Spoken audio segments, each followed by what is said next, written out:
Samsung's Galaxy Z Wide Fold just revealed its most important specs, and it changes everything we thought we knew about Samsung's foldable strategy.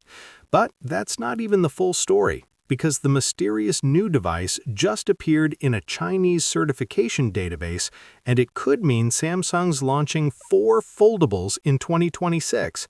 Let me break down what's happening. First, the Wide Fold.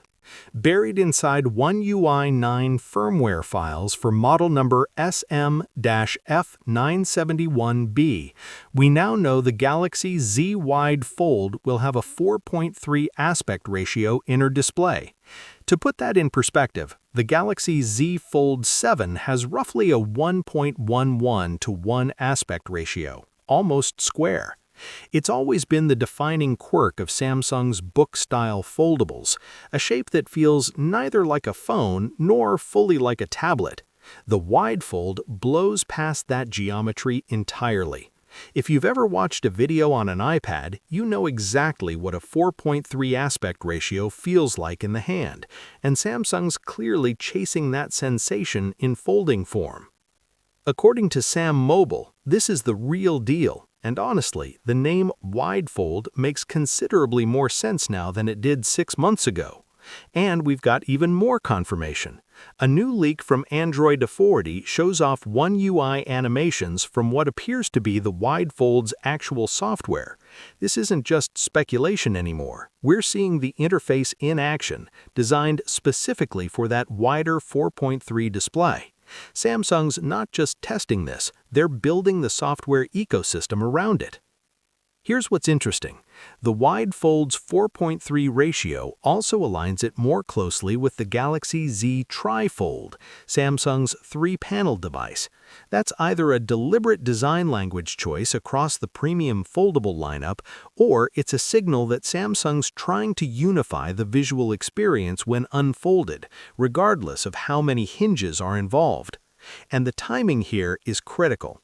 Samsung has dominated the book fold market by default for years, but the rumored Apple foldable iPhone, expected later this year, is also reported to land somewhere around that same 4.3 display territory when open. If that's accurate, Samsung and Apple will be shipping nearly identical inner screen geometries in the same calendar year. That's not a coincidence. Now, here's where things get wild. Samsung already had a busy foldable roadmap for 2026 with the Z Fold 8, Z Flip 8, and Wide Fold.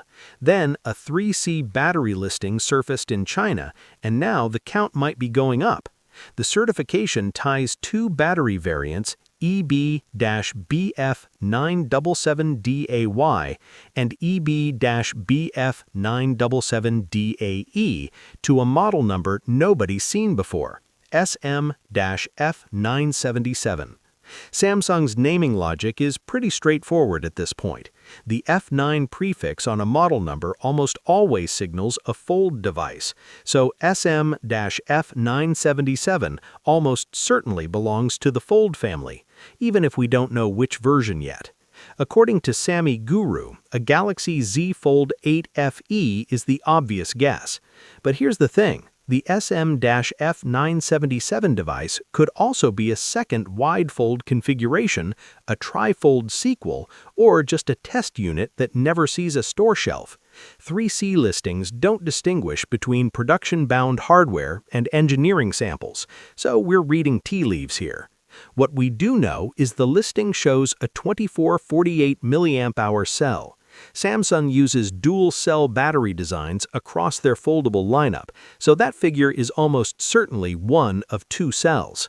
That puts total capacity somewhere around 5,000 mAh, right in line with their other foldables. The SM-F977 designation hasn't appeared anywhere else, which cuts both ways. It might mean Samsung's managing leaks better than usual, or it means this device barely exists beyond an engineering prototype sitting in a lab somewhere. So we've got the Wide Fold confirmed with a 4.3 display that directly competes with Apple's rumored foldable iPhone, and a mystery 4th foldable that could be an FE model or something completely different. Samsung's either going all in on foldables in 2026, or they're testing everything to see what sticks. Either way, this is the most aggressive foldable strategy we've seen from them. What do you think this mystery device is? Let me know in the comments, and subscribe for more leaks as we get closer to launch. See you in the next one.